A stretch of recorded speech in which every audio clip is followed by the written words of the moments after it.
Good morning, everyone coming in. Welcome to our Leader to Leader College Board Part 2, Going Digital. We're going to talk about Test Day Toolkit. We're going to take a second as people are coming on. If you have a moment, please take a second in the chat to introduce yourself, where you're from, what you do. My name is Tom Leitz. I am the Associate Director for Training and Development for MASSP, and we are thrilled to have you here with our incredible guest panelists. We have Amy West, who is the testing coordinator for Allen Park High School, who's kind of new to this process with us. We're grateful to have her and the experience she's had. We also have from the College Board, Ted and Carrie, who I think you're all familiar with, who are our right, left hands on this process and really provide just such an awesome wealth of information and service to this process. So we're grateful to have them. But welcome to everybody who's jumping on. As I said, please take a second in the chat to introduce yourself, who you are, where you're from, what your position is. We've got folks from literally all over the state jumping on, which is awesome. I see some folks that I've worked with before. Renee from Dakota, my neighbor. Good to see you on here, but really thrilled to run this session too with all of you. And first and foremost, welcome back to the school year. I hope everybody is off to a great start with staff. Many of you with students who started very early this year. I'm a little jealous. My kids don't start for another week and a half. And at this point, I'm ready to package them up and ship them out to any school that will take them. So if anybody has a need for a third or a sixth grader or fourth or sixth grader, please let me know. I've got two. They're wonderful. They do the dishes, they cook meals, they're great. We're just ready for them to start school again. So they can hear me through the wall over there. So I'm ready for that to start happening anytime soon. So it is 9:31. We're going to get going pretty promptly here. I know attendees are still coming in as we go. A couple of housekeeping pieces as we begin. First, please feel very free to use the chat to ask any immediate question if you want. But even better than that, if you look at the bottom, there should be a button that says Q&A. The Q&A questions allow us to have more thoughtful responses and not miss them and what can sometimes happen in the chat. So as we're going, if there's a question that you want answered, please drop it into the Q&A or the chat, and we will be happy to make sure that we get those answered either directly to you or to the whole group. It also provides a secondary service, which allows me, Ted, and Carrie to go through those afterwards and see what other supports you all need. So if you can add to that, that's wonderful if you have questions. If not, you get to sit back and enjoy. This whole process is being recorded. It will be shared out with a summary, some links, some documents that both the College Board and Amy, as a testing coordinator who's done this process before, have shared with us, which is really awesome. And we'll have those all sent out to you. That email will probably not come out to any of the registrants until late Thursday, early Friday, as there's just a delay in the system to make sure that everything has time to process. So as a way of this morning, we're going to give this over to Ted and Carrie in a second. They're going to take over. This is a very dense conversation. There's a lot to cover since June when we talked about registration. So a brief overview of that registration piece, very brief and very quick. And then we're going to jump into what the test day is going to look like. So the Test Day Toolkit piece, what the bulk registration looks like, what your digital readiness checks look like. And Amy is going to be in the background waiting to go, here's how it worked for me as a practicing coordinator, which is awesome. So kind of that full wraparound that will give you all of those perspectives you need. So without any further ado, I'm going to turn it over to Carrie and Ted, and Amy and I will lurk in the back, waiting to pounce on any questions or things that need to be answered. So Carrie, Ted, please take over. Thanks, Tom, and we really appreciate, as always, the partnership with MASSP.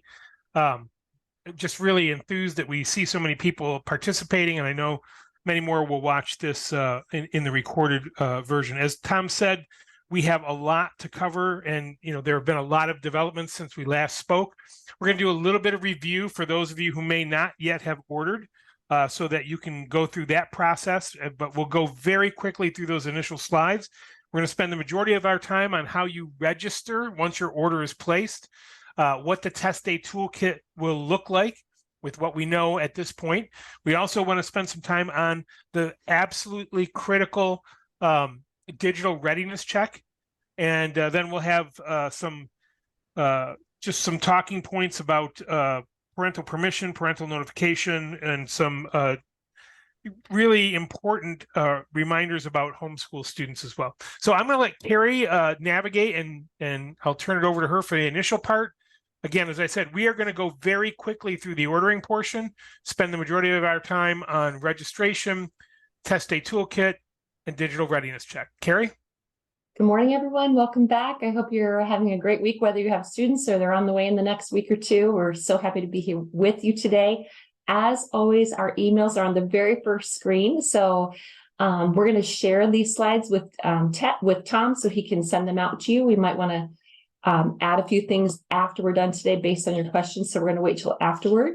But we're going to start with covering ordering, just reviewing, because last time we did a session like this, we had lots and lots of questions afterwards. So I'm just going to quickly, super fast review ordering. So we'll start with test dates, ordering timelines, and deadlines that are coming up. So hopefully you're all thinking ahead to October is that month. We have that long month window. We can test PSAT, NMSQT, and PSAT 8-9, which are the things most of you are testing. If you look at the timelines week by week, you're probably, if you haven't finished doing SSD requests, you're probably looking at testing that week of October 2 or week of October 9. So remember in our last session, we talked about SSD accommodations and they need to be in 7 weeks prior. So just a reminder of those timelines. So where are we now? Maybe you have ordered your PSAT and NMSQT tests and maybe you have not. If you have not, there are two different things that you need to do. There's an access manager role that you need to assign yourself. And then there's an access, the ability to order. So there's different roles that are in the College Board, your College Board account. So let's just review what they are. There's the SAT Suite ordering, there's the SAT Suite data coordinator, and then there's the SAT Suite registration. So if you need more information on that, I put 2 links in here that show quick videos. What's the difference between access management and SAT ordering? And then there's also a difference if your district's ordering or if your school is ordering. So I think the bulk of participants today, your school's probably ordering. Some of our really large districts, the district will be ordering. So the first thing that you need to do is make sure that you have a professional College Board account and that you have managing access to support SAT Suite ordering and registration on that. From there, that's the tool that you'll use to assign yourself the ability to actually order. So if you don't have that on your screen, you'll go into your College Board account, you'll go down to where the arrow is on general, and then under that, you'll get access to managing access tools. If you do not have an access code, you can call our customer service office or you can reach out to Ted and me at any point in time. There's when you'll put in your school and the access code that you're using. You'll see that great success sign, and then you should see on your dashboard managing access as well as ordering. If you are responsible to assign someone else that role, maybe you're just in charge of everything and someone else is going to be ordering, you can go into that managing access tool and you can assign a role. If this is a person that's been working in your district for a while and they have a College Board account already, you'll see their name under assign.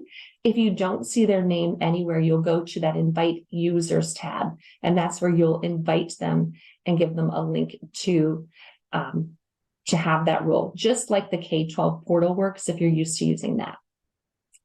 So when you're getting ready to place your order, some things you'll want to have with you ahead of time is the test coordinator's name, data coordinator's name, billing contact name, not only their first and last name, their work email and work phone number. You'll need the institution address, and then the number of orders.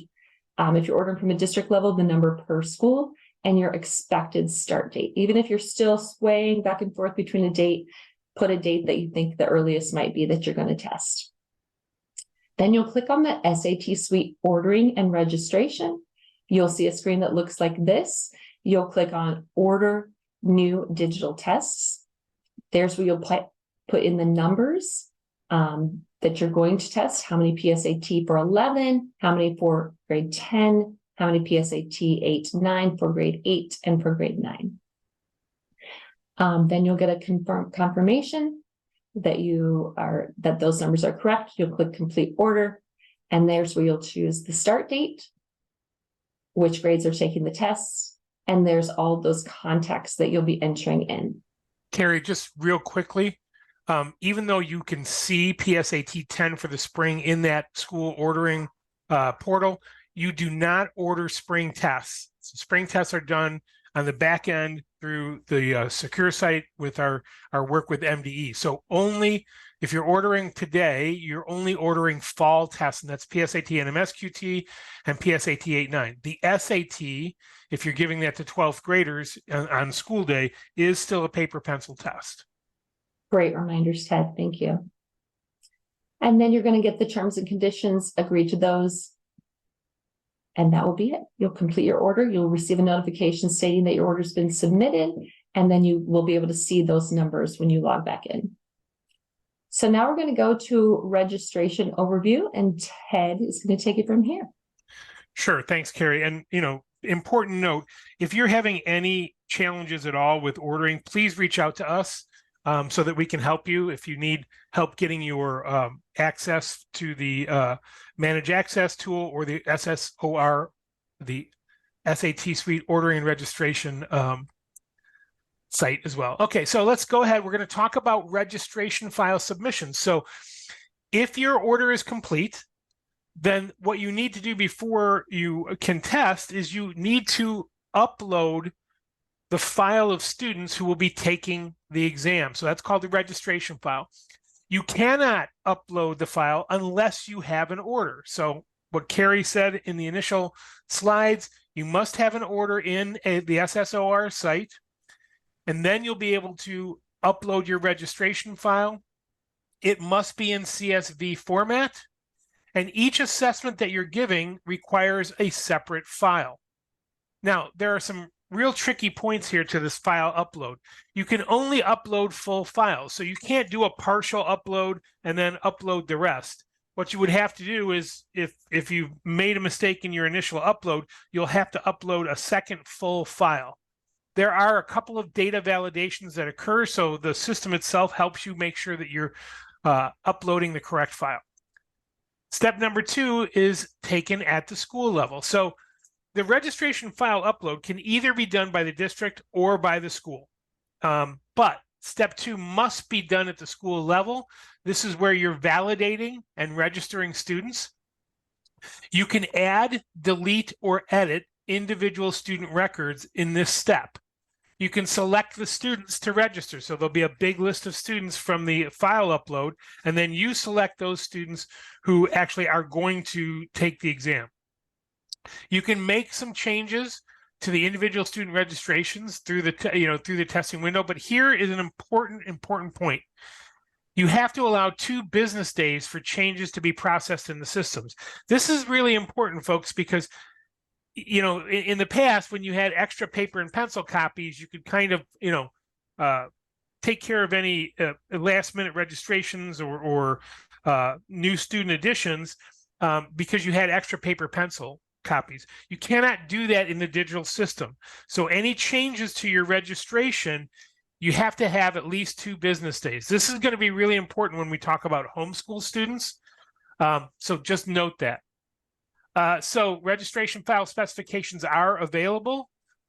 Registration readiness has already passed, and we will begin to have access to the Test Day Toolkit September 5th for any coordinators who have orders in the system as of August 28th. Hey, Ted, just to ask a quick question, or Carrie, that's in the Q&A. There's a question that obviously there's a difference between the fall and the spring because it's state supported versus just the College Board. And one of the questions is, will these steps be the same for spring testing, or will that be different? It absolutely will not be the same. We will do exactly what we've always done with spring testing. You'll do your pre-ID in the secure site. And then all of this registration, file upload, and that will all be done in the back end of things. So you will be you will register students, you'll validate students, but it'll be a much different process. So this is really about fall testing. Good question. Great question. I will The just follow-up to that question is they're going to upload all of their students and then validate the kids that are actually testing, or are they just uploading the students that they're testing? That's a really good question. I would say that you want to make sure that you're very, very accurate on the registration process, because students who are registered for the exam are going to be the students that you are charged for. So yes, you can upload more students than you think will test, but that means you're going to have to be really accurate at the validation and registration step. And I see Amy nodding her head, so I know that that's really, probably what folks need to do. The experience with the pilot, of course, we weren't charged during the pilot, but when you see the file, I was able to download a CVS file off of our MyStar we use for our data or our student accounting. I was able to download an Excel sheet from there and then make tweaks and add names of kids who had, just enrolled in school. And then that validation process for at least the pilot even indicated if there were any accommodations pending or being used for that student and codes to put in. And it's a lot easier than it sounds. Great. Thanks, Amy. All right, Carrie, if you'll go to the next slide. I just want to add one last thing. If your district is ordering or if your district is doing the upload, just make sure there's really good communication, because you cannot just have schools do certain things and districts do certain things. You really need to communicate who's taking care of what item, because it has to be done at one level or the other. Great. So this is where what you're going to see when you go into TestA Toolkit and you're going to do the registration file upload. You'll see each assessment that you've ordered. So if you've ordered PSAT and MSQT and PSAT 8-9, you'll see both of those. And you will upload a registration file for each assessment. The file specs are posted on the SAT Suite Experience website, and Carrie's included a link on this slide. Again, the PowerPoint is coming out to you later this week. All of these links are good and have been checked through. So if you want to see what the file specs are for that upload, you'll see that at that site. And what you need to know that you have to confirm that the number of students you will register is equal to or less than the number of tests you ordered. So if you ordered 100 tests and you find that you're going to, test 105 students, you're going to need to go back in and adjust your order. On the other side of that, if you ordered 100 tests and you're only going to register 90, you're okay. So there are two checks that will happen to make sure that your data file is accurate. There's a file format check, and then there are data errors and warnings. And you can use this report. Once you've uploaded the data, the system will check your file, and it will give you some ideas about how to fix your data. You can see here that the file format check was passed, but there were 3 errors that you have to fix, and there are 2 warnings. So you can download the errors and warnings report and then use that. Once you correct your file, you're going to have to upload a replacement file. You can't make changes at this stage and fix it.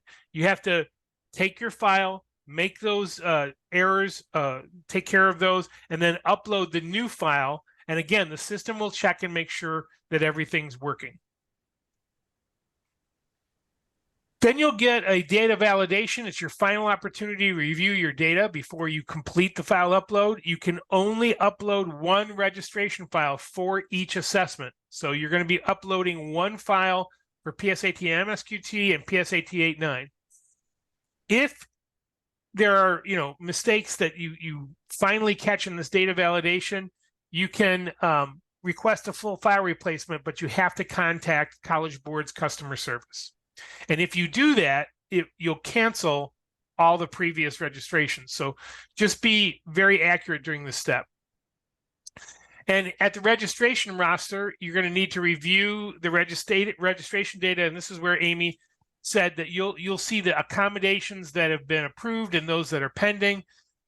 This is the point at which you check the box for each student that you wish to register for the exam. Now remember, you can upload as many students as you want, but once you click the registration, those students are expected to test. And unless you make other changes and do that at this point, you can add or delete students at this point. So you can go back in if you find that a student's transferring out or whatever. You can make some changes at this point. But once they are registered, those are the students for whom you will be charged. So you would only delete students if you know there is no chance that they will test or if the student's no longer at your school. Once they're registered, so once you complete this step, all of these students are going to go into the Test Day Toolkit roster, which is what we'll talk about in just a few minutes. And just a reminder, all SSD requests need to be, all accommodation requests need to go through SSD, including grade 8 and grade 9, and that might be new to some schools. Right. Thanks, Carrie. So here are some timelines. And so again, we talked about the timelines here are, you want to submit your initial registration file about 3 or 4 weeks before testing. So here, what we're probably saying to you is unless you've done a lot of pre-work, you'll be looking at that week of October 16th as your initial testing week. The October 2nd date here is for the digital readiness check. You need to do that readiness check, and this is a student-specific readiness check that has to be done 1 to 2 weeks before testing. So you submit your initial registration file, then you validate it. Now all your students are loaded into TestA Toolkit. You can check and make sure that their accommodations are in the system, and then you choose them, you register them for the test. So these are guidelines, as it says. They're not really deadlines, but we really, in this first iteration of digital testing, you probably should follow them pretty closely.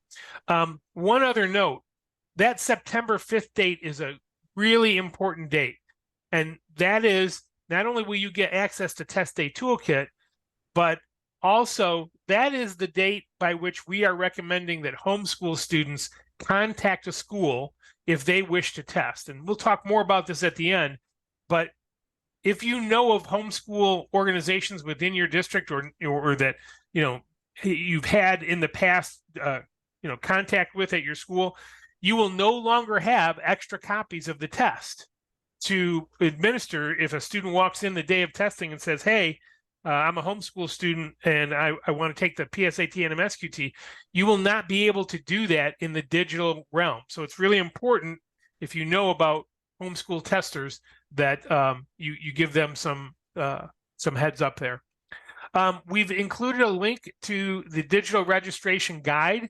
This is an introduction to the process. It takes you through all the steps, and it's really, really helpful here. We've gone over most of this, but if you want something, download this and go through it after this presentation. So some really important takeaways of this. You have to make sure that your data files are accurate before uploading them in SSOR. So you can find the file specs using the link that we gave you earlier. School level test coordinators and SSD coordinators need to validate and register students for testing. So that's when you do that registration, again, you're going to see those accommodations. So you should work closely with your SSD coordinators. There is flexibility to add, delete, or edit orders throughout the testing window, but any changes that you make will take up to 2 business days to process through the system. And then finally, only delete students if you know there's no chance that they will test or if they no longer attend your school. Invoices for your school will be based on all students that are registered to test in the SSOR registration on October 31st when the testing window closes. So if you registered a student, they didn't take the test, and you haven't updated, then you're going to be charged for any student that was registered. Okay, thanks, Carrie. All right, so let's move ahead and let's talk a little bit about TestA Toolkit. Again, you don't get access to TestA Toolkit until your order is in. So that ordering is the most important piece. Once you order, this is how you will get access to TestA Toolkit. You'll click a button in the personalized access form that you get an email from College Board. You'll sign into your College Board professional account and then choose a way to get sent that code, and then you'll enter the code that we send you. So once you have that, you're good to go. And then you'll be able to sign into TestA Toolkit and be able to grant TestA Toolkit access to different people on your staff, whoever you decide needs access to that. So keep in mind, you can grant full access to staff 1 day prior to the beginning of testing. And you can grant access for the entire testing schedule, so not just 1 day at a time. So it's not necessary to turn access on and off during that testing window. And then you should immediately remove access from any staff who don't need it. So an important note about that, Carrie, everyone who's going to use TestA Toolkit must have a College Board account. And when they set up that College Board account, they should make sure that they are affiliated with your school. That's how they'll show up in your list. Great reminder, great reminder. So if you haven't already, these are things just when you think about test day morning, I'm kind of jumping ahead a little bit and I'll get back to TestA Toolkit in a little bit. But these are things to be thinking about. A copy of the Wi-Fi name and password for each proctor, because all of your proctors are going to need to have a laptop or a tablet. I would recommend laptop or tablet and not a phone, even though a phone is possible, but it's, Amy, you're shaking your head. It's a lot of information. Do you want to add anything? Yeah, and encourage your proctors to turn off sleep mode on the laptop, just because it'll go into sleep and then you're not going to be able to monitor the tests as clearly. And really, we ran into this with the pilot. Not every proctor keeps their laptop on their desk charged up. And you've got to be able to run the test for a couple hours with a fully charged battery. And so we had proctors who were running out of a charge and had to swoop in with an extra Chromebook. And the TestA Toolkit is web-based, it's not application-based. And so you don't have to worry so much about having the Blue Book or anything working on your computer, as long as you have access to the web. Oh, really great suggestions. Great suggestions. Thank you.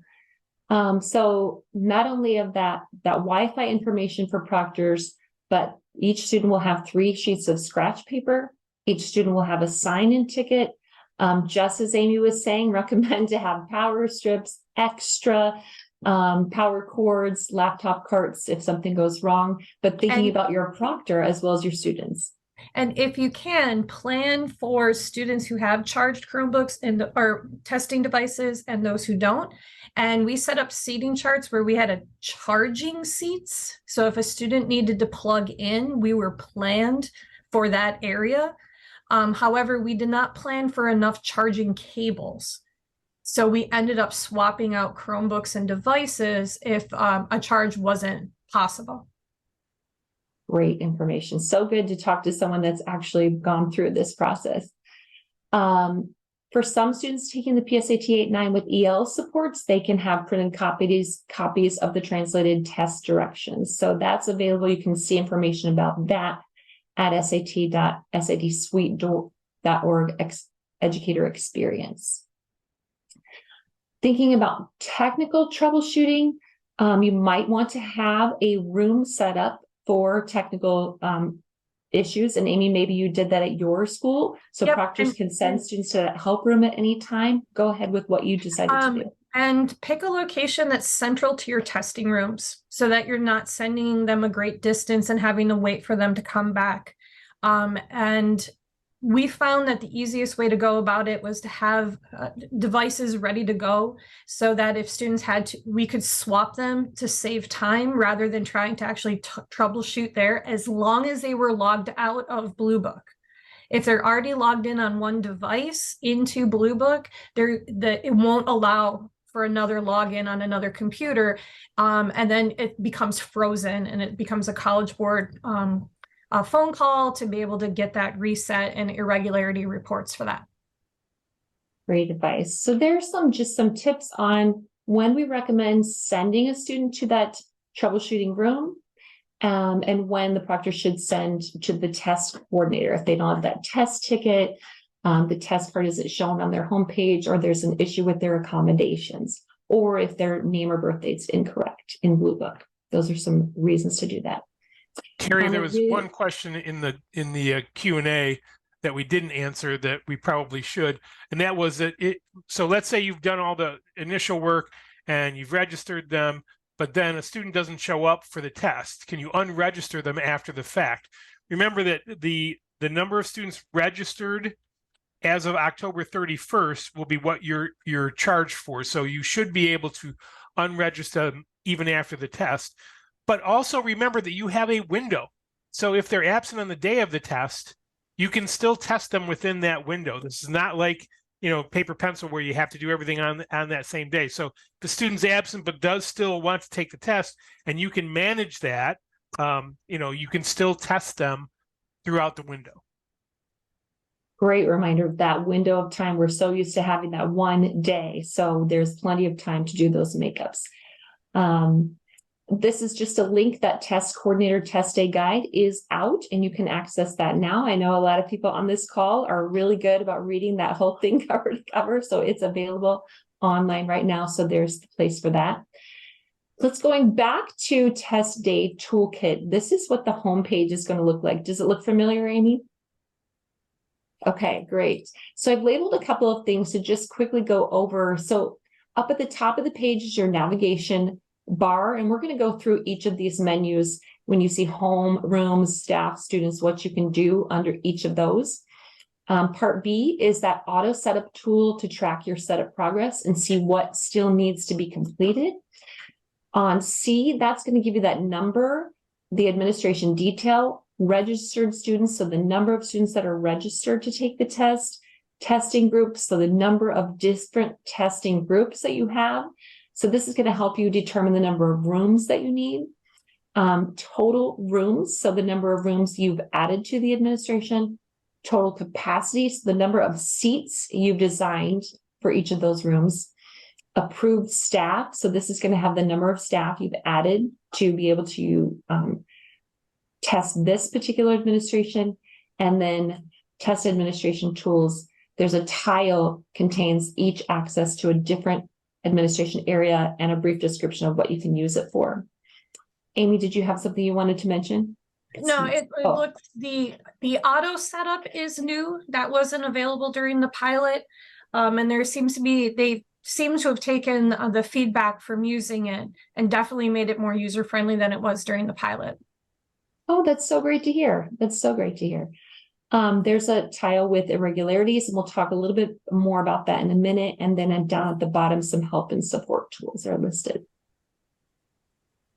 So going to the rooms page, this is where you can select rooms from the navigation bar. You'll use this page to create your testing rooms. You'll indicate the number of seats in each room, view all the created rooms, and then on test day, you'll be able to see the seating chart and room status for each testing room.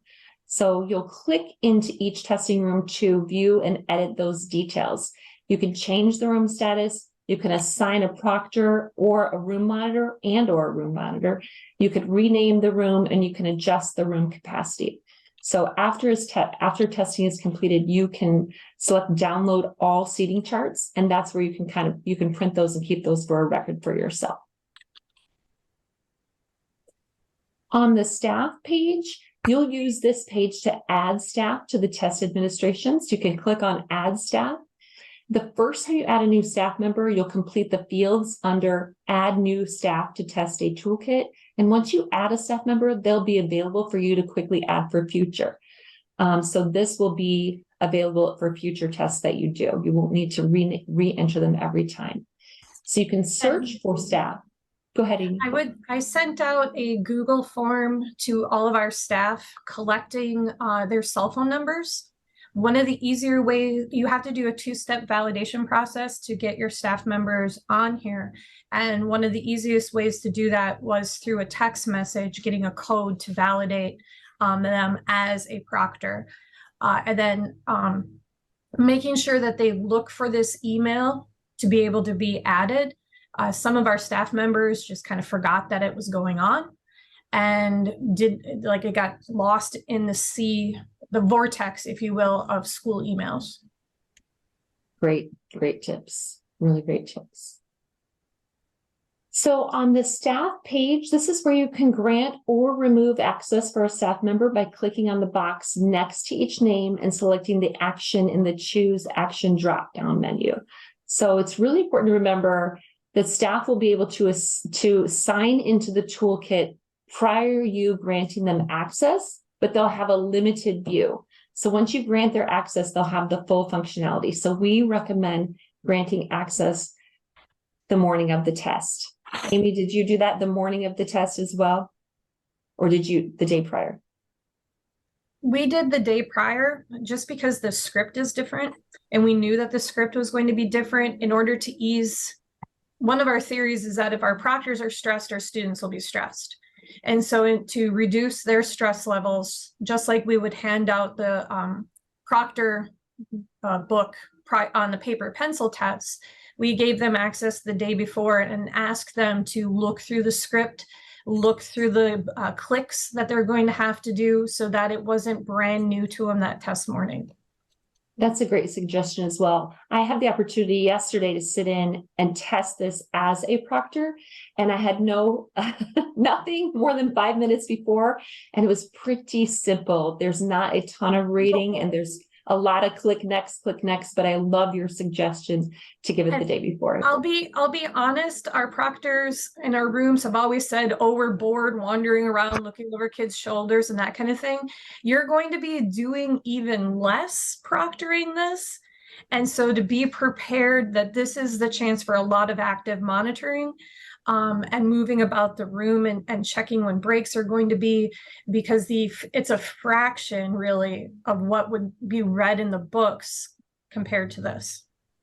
Those are really good points, but I do want to mention that while there's less active, I mean, really monitoring TestA Toolkit to see how students are doing is going to be very important. And there's also, a chance that students could either be going too slow or going too fast, and that's your opportunity to really watch their progress.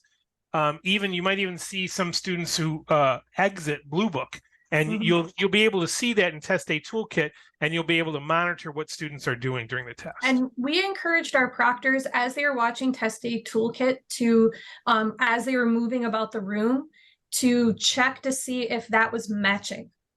There was a slight delay between the two. And I'm sure that that's improved since the pilot. And yes, we did try to crash our internet system by we asked every teacher in the building while we were testing to run videos in their classrooms to make sure our network could handle it. But there was still a minute or two delay in some cases between what Toolkit said and what a student's computer said. So I agree that Toolkit is going to guide everything. Taking a moment to glance to see where they're at to make sure it lines up will be important as well.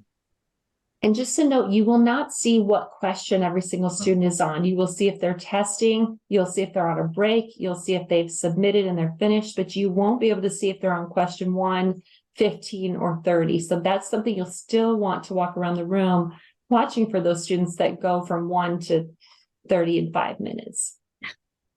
So the next page is the student page, and this is where if you select students from that navigation bar from that very first page, you'll see this page to see all active registrations and the student details from your test center. So you'll see a room column, and that has each student's room assignment, and it'll appear once you place the students into a room. You'll see the seat and status column. So if your staff is using Toolkit for check-in and seating charts, you'll see the student seat assignment and arrival status. You'll see a checkbox where you can click the box next to the students that you want to move or remove from a room. And you'll see a filter table that's used to select an option to filter. So for example, you could filter by accommodations or seat assignments. The printable student roster page, you'll see this page to download and print your room directory, your test center roster, room rosters. So the room directory for students, you can print these lists for use on test day. There's no sensitive information included, so you can post this if you want to put that outside of the assigned testing room. The test center roster, you'll be able to print this list to all registered students at the test center. If you decide to download and print this, it's for staff use. You can download it with the list without photos if you'd like. For room rosters, you'll be able to print the list of students assigned to each room for staff to use to check students in if they can't access Toolkit on test day. The irregularities page, this is what you and staff will use to submit irregularities. There are no more paper pencil forms. So all irregularities need to be reported through this process. So you can add a new staff member, add a returning staff member, or remove a staff member from administration from this point. So remember, staff members will be able to log into TestA Toolkit prior to you granting them access, but they'll have a restricted view that doesn't include student information. So make sure you're granting the day before or the morning of. If you need to revoke access for a staff member that will no longer be involved in testing, you'll click on staff in the navigation bar, select the box next to the name of any staff members you wish to grant or revoke access, and then you can only perform one action per batch. So only select those you need to grant access to or revoke at one time. So adding or switching a proctor or room monitor to a room, there's different ways to do this. You could click on the navigation bar, go to add in the staff column and add a staff member. You click the proctor dropdown to select the name, and then you do this under room monitor. Another way to do this is clicking on the rooms in the navigation bar, select the name of the room you want to edit, and then under the proctor title, you'll click the drop box. So if there was already a proctor assigned, you'll select a new name from your list of proctors that you have in there already. Or you can add. Option 3 is to go to the staff page, scroll down to room, drop down menu, and select the room that you want to assign the staff member to. If you want to manually move a student, there's different ways to do that as well. So you can move students to rooms with the same group type or to rooms where the group type is not yet set. So moving a student to an empty room will automatically set that room's group type to the type of student that you've added. So if you're thinking about accommodations, that will work for that way. So you can go to the student page, go to that actions menu, select the box named from the students that you want to move or add to a room, and then move selected students to a room or remove students to a room. Or you can change the testing room by going to that students menu, click change testing room, select the room you want them to change to, or you can go to the rooms menu and do it through that avenue. So this is an example. I actually copied and pasted this from just last night. So it's exactly what it looks like. Your screen will have a picture of a student. I obviously didn't put that for purposes, but you're going to have the information about the student, and there's that menu where you can undo check-in, you can change testing room, remove student, etc. So there's 2 ways of checking in students. The easiest way that I experienced yesterday, you just click on the name of student, you click on check-in. Very simple.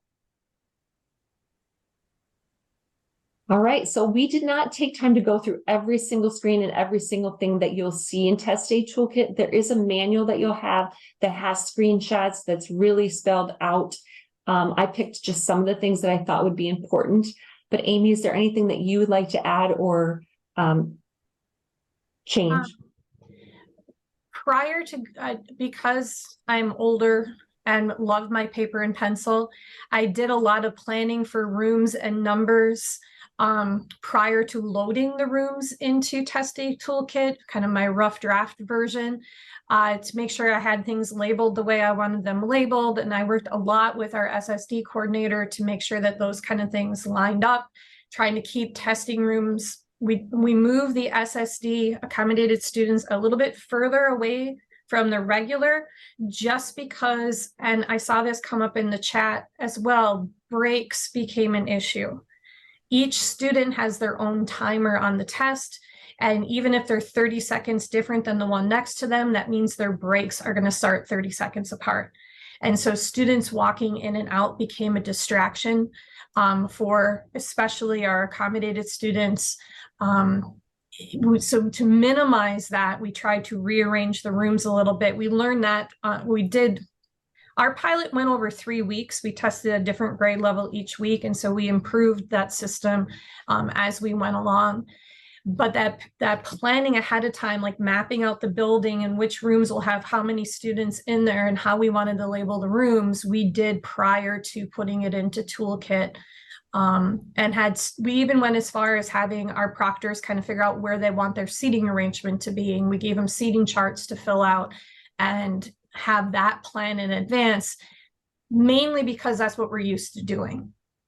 And so it made that transition a little bit better. Really great information. Thank you. Yep. So we have a couple of questions that I'd like us to at least try and address before we get to the updates and next steps. So in the Q&A, there's a question about how do you log students out to swap devices? Amy, you're probably best to answer that. In some cases, it logged the student out on its own. I think Blue Book is probably changed a bit since this. If you've done the advanced placement testing, you've seen Blue Book and worked with it that way too. In some cases, you need to log out of Blue Book and then you're going to change devices and you will get something that comes up on the screen. Either it's going to allow you to log in on a different device and a different app, or it's going to say you can't because you're logged into 2 devices. When we ran into that, it didn't happen every time, but when we ran into that, it was a call to the College Board, it was an irregularity report, and there was a system reboot of some sort that happened, so the student was able to get back in. Great. So it was a process to it, and we didn't have it happen to every student. In some cases, we could log out, log back in, no problem at all. And in other cases, it didn't work as smoothly. Okay. Sometimes the Blue Book would freeze. We had this happen during the computer science digital test when we did AP testing, and we could not get it to upload. It froze during the upload, ironically on the computer science test, and it ended up having to do a makeup test. So it became individual issues and how they were remedied. Right. Okay. That makes sense with everything that we're hearing. Ashley has asked that she placed her test order weeks ago, but it still says that registration information is coming soon. Carrie, do we know when Reg is going to be opened up? Will you have her email me and let me look into that specifically for that school? So Ashley, would you please send an email to Carrie and we'll check that out for you. Another question is, what information do we want to have in our student registration? Name, date of birth, student ID. It's a CSV file. So, and you know, the file specs are out there. So you really should follow the file specs that are available on the Educator Experience website. And we've provided that link earlier. And then will there be required staff training prior to the test day? Yes, there will be required staff training, and it really revolves around Test Day Toolkit. So I think if you just follow along with that, you'll be great. And just a reminder, each person will need to have a College Board account. Yep, and I've typed that in a couple of different times in questions. Does the College Board have a demo account? No, there's no demo account. Blue Book, you can get into practice materials so that you can do that with students, look over their shoulder. You can see the process that they're going through, which will help you when you're looking at Test Day Toolkit to be able to anticipate how they line up. Right, but Test Day Toolkit will open, I believe that's the September 5th date. Mm-hmm. And someone said, there's a teacher shortage and all proctors need a College Board professional account. That anyone can set up a College Board professional account. If they're long-term sub, if they're retirees that you're using as proctors, they can still sign up for a College Board professional account. And then if the district orders the materials, will the district be responsible for the registration of students? So you can do it either way. If the district put in the order, you can still do the registration at the school level, or the district can do the registration, but you're going to have to do the validation at the school level. So But I'm just going to add at the school level, let's say the district put in the order for every single school. The school level, you're going to go through and just validate that. You're not going to change any numbers. You're just going to say yes or no. And if there is a change, you need to call the district and have them change the number. You're just going in there to validate contact information. And yes, the number is correct. You're not going in there to change that number. another question is, can I start the ordering process even though I have no clue how many kids are going to test? Yes, you can start the ordering process. Remember, you can order more tests than you register students for. But just when you get to the registration upload, you want to make sure that you are registering either the number of tests you ordered or fewer than the number of tests you ordered. Can students test over multiple days, i.e. if they have extended time, early pickup from school? It is not, the test is not set up to be delivered over multiple days. The test is shorter, so even those with Right. extended time should be able to finish in a day now. Correct. And if I can touch on that too, you might, as far as those with extended time, you might want to, I don't want to discourage using accommodations, but to really have a serious conversation with that student and with the family in particular, and with their case manager of how much they want to use that time. When we did the pilot, those with extended time, yes, the test was shorter, so their extended time was shorter just by pure ratio. We had a lot of students get restless. The screen fatigue was an issue, and they would click through, they would hit the unscheduled break, they would go walk into the hallway and just roam around. And so creating an atmosphere of how to use your time, whether it's a standard test or an accommodated test, creating that how do you use your time and those habits within our classroom tests is something that we are going to work on quite a bit in September, so that those practices, those habits, those norms are the same when it comes to the testing room. And you can use the practice tests in Blue Book to do that. So another question is, how do we handle breaks in a room to have less disruption for the whole room? So Amy, that's probably one for you. Oh, and we experimented with different size rooms to see how we were going to handle this. And the bigger the room, the more problematic it became. So the goal is to try to keep our rooms, it's impossible and possible at the same time, on this under 30. And then every proctor room, we are assigning a hall monitor to. So that person became as a kid comes out, what are you doing? Where are you going? How long is your break? Do you know when to come back? Those kinds of things. And then I don't know how everyone's going to feel about this one, but we didn't really stress the fact that there's an unscheduled break button, because during one room, we found kids hitting the unscheduled break. They would click through all the questions really fast, hit unscheduled break, and then they would just go take a walk. And so we're working really hard on creating classroom practices that prevent those habits from forming. Screen fatigue is an issue. We know that's kind of the place we've gotten to. And so students didn't see this as real. Granted, we told them it was a pilot, so of course they didn't see it as real, but testing online, it's not as real as having a pencil in their hands. That's what they keep telling us, or told us afterwards, because we surveyed students and we surveyed staff.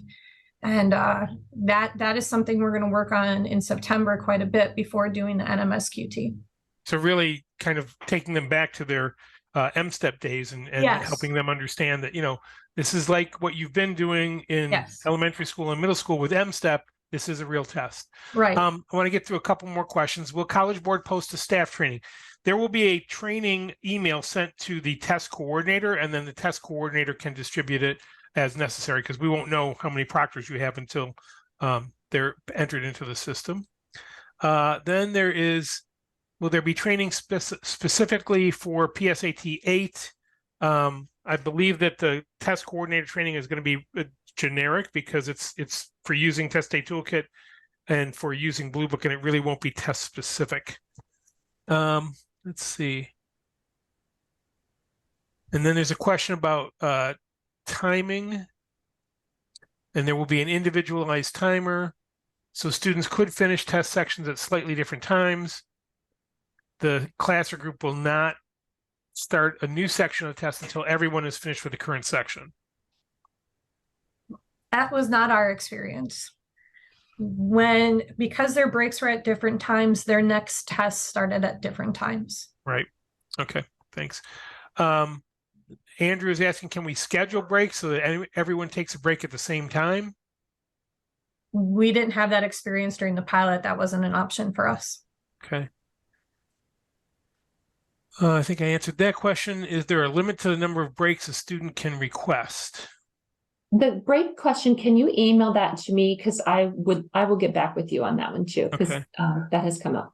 And we'll put the email address up. Yeah, I was going to say it might be a good idea. I know we've got a Yep, lot left I to know, cover. yeah. We have 5 minutes, and we're going to probably go over. Which, if you can't stay, this is all going to be sent out. But if you can stay for the question interaction, that would be great because there have been a lot of questions. So, Carrie, I'll take all of the questions on breaks because there are a lot of them. We're getting into the weeds here, Yes. and we'll send them to you, and maybe we'll be able to, in that email that goes out later this week, have a response to here's how you might want to manage those breaks, or as a part of one of our latter webinars on this series. Okay. Right. Sounds good. So let's move through these pretty quickly, Carrie. There's some digital platform updates.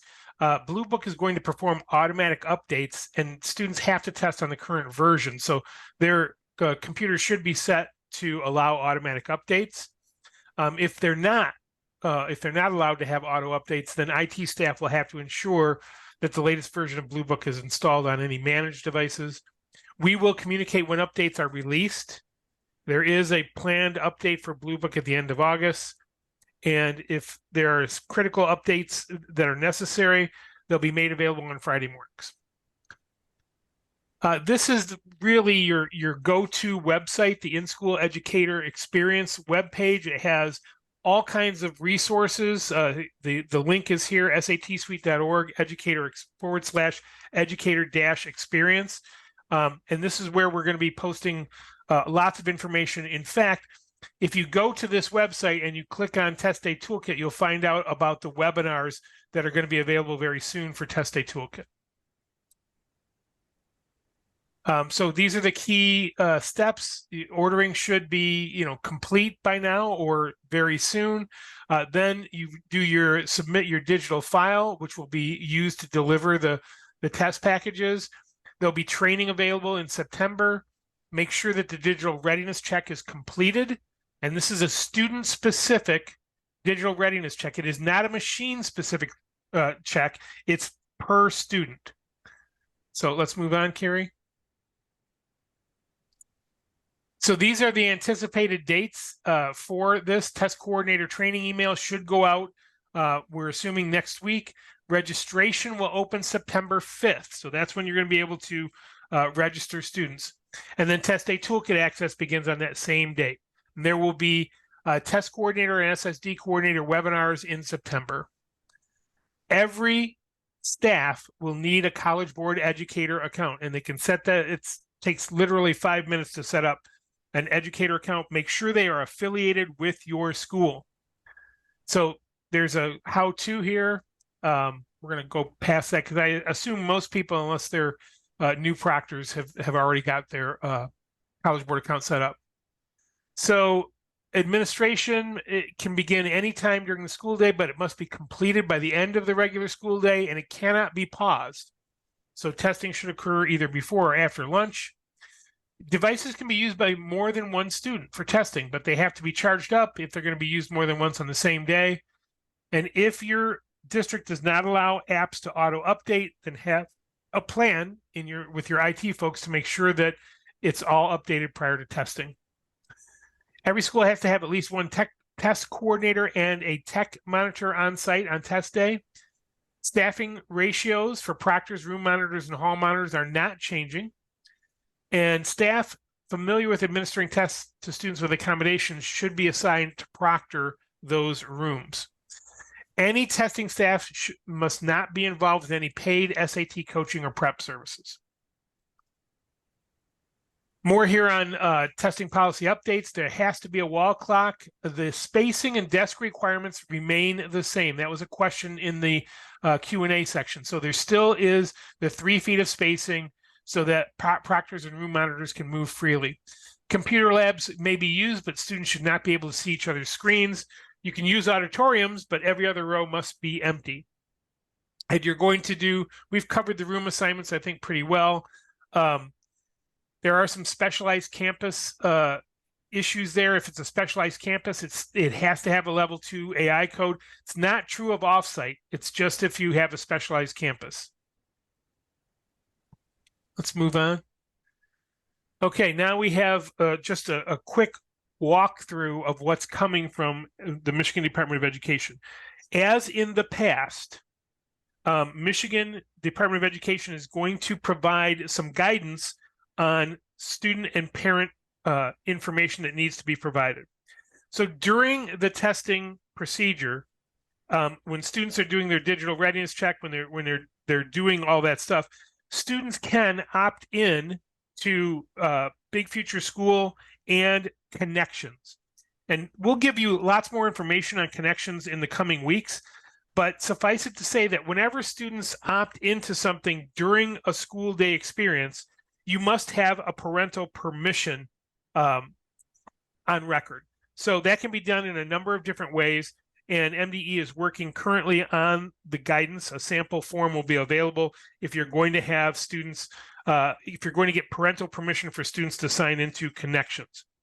If you're going to recommend that students do something on their own in their College Board account, for instance, student search is still an option for students, and we'll talk again in the future, not in this webinar, but we'll talk about the difference between Connections and student search. Connections is really, it's really designed for students who are going to take actions on their own, and student search is really designed for students who just want to be able to click a box and then let colleges connect to them. So they can still do, and they can do both. But if you're going to allow students or recommend to students that they sign up for student search on their own through their College Board account, you need to notify parents. And again, MDE is going to be providing some sample language for that in the very near future. They're working on it right now. We're going back and forth with them. So hopefully that will be available really soon. I think at this point, Carrie, I want to just reiterate that warning about homeschool students. Remember that what we said, if a student shows up day of testing, you're not going to be able to register them and provide them with a testing packet or a testing machine on that day. So really, there needs to be some communication, and we're doing communication out to national homeschool networks. But if you are aware of homeschoolers in your district who in the past have participated in testing by just coming in and saying, hey, I want to test, and you had an extra copy of a PSAT and MSQT so you could handle it that way, you won't be able to do that. We are strongly recommending to homeschoolers that they contact schools by September 5th so that they can be registered. But if you know of homeschool networks in your area, it's probably a good idea to do some outreach and just say, maybe in the past they've wanted to access PSAT and MSQT because of scholarships. If that's true, then they need to give you an appropriate amount of time so that you can register them. Okay, All right, Carrie. so the last slides are all resources, and like we said, we'll share this with Tom. So you'll get all of these. We'll share the deck, and then we will get some clarification on breaks and either send something out through Tom, or we will make sure we cover that in our next webinar. But this is a great tool, the TestA Toolkit Information Center, TestA Digital Readiness Check Guide. We put this in earlier. Can't say enough that this is going to give you step-by-step information. And then this is new, a centralized resource for communication materials. So if this is ready to use, flyers, videos, PowerPoints that you can use with parents, that you can use if you've got a presentation, if you want to put something out on your website, if you want to send communication out to your students. So lots and lots of ready to use, customizable, both for PSAT and MSQT and PSAT 8-9, right off the shelf. Hey, Ted and Carrie, a quick question that showed up, just to kind of go back before you get too far forward. There was a question that might affect some middle school, high schools that have different school codes for each of the school under one roof. Also for schools that have like multiple programs under one roof. They're asking if we have two school codes, one for one and one for the other, can students test in the same room or do they have to test in different rooms? I assume it's different because the toolkit is going to organize based on school code and those College Board codes, or is that? That's correct. Tom. Yeah. So if you have multiple AIs in the same building, you're going to need to set your rooms up appropriately. So you will not, you won't see a crossover of rooms in Test Day Toolkit because that's arranged by AI code. Great question.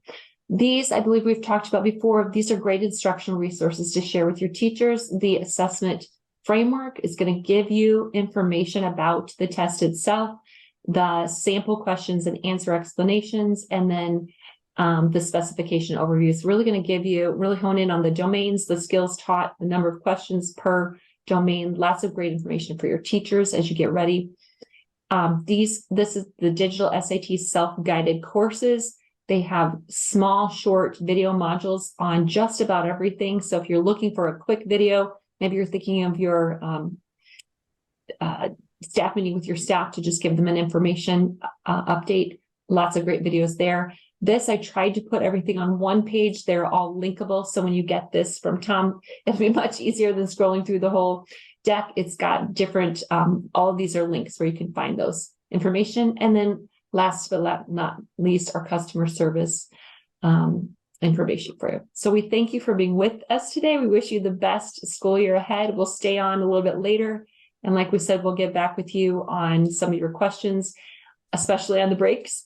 And then our emails, if you didn't catch those at the beginning, K Anima and T Gardella. And before you go, just know that there were initially 2 segments of this part 2, one in today, August 23rd.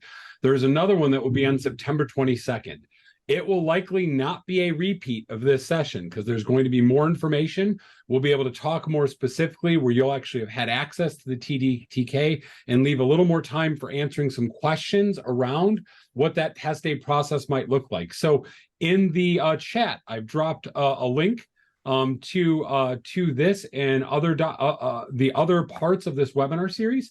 On September 12th, we have a digital assessment suite technology coordinator specific session. So for those tech questions, those other issues, and then in November and December, we have some about practicing, getting ready now that you've done this for those assessments that are now the ones that count for the state assessment, as well as utilizing the results, which we're bringing some partners of ours from the Michigan SAT Task Force in to talk about how that data can be used wisely, as it's going to look very different. And we don't even know what it's going to exactly give us and what it's going to look like right now. So I want to thank Carrie and Ted. I also want to thank Amy. Having that practical experience as somebody who's run this test in this setting is huge.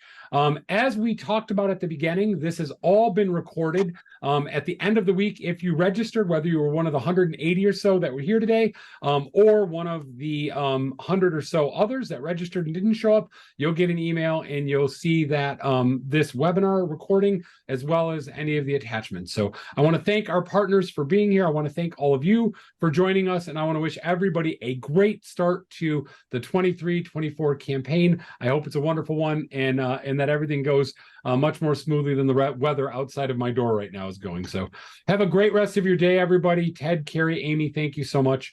On behalf of MASSP and the SAT Task Force, we appreciate all of your time, efforts, and your work on this. So thank you. Thanks so much, Tom. Appreciate the partnership. And thanks especially to Amy for today.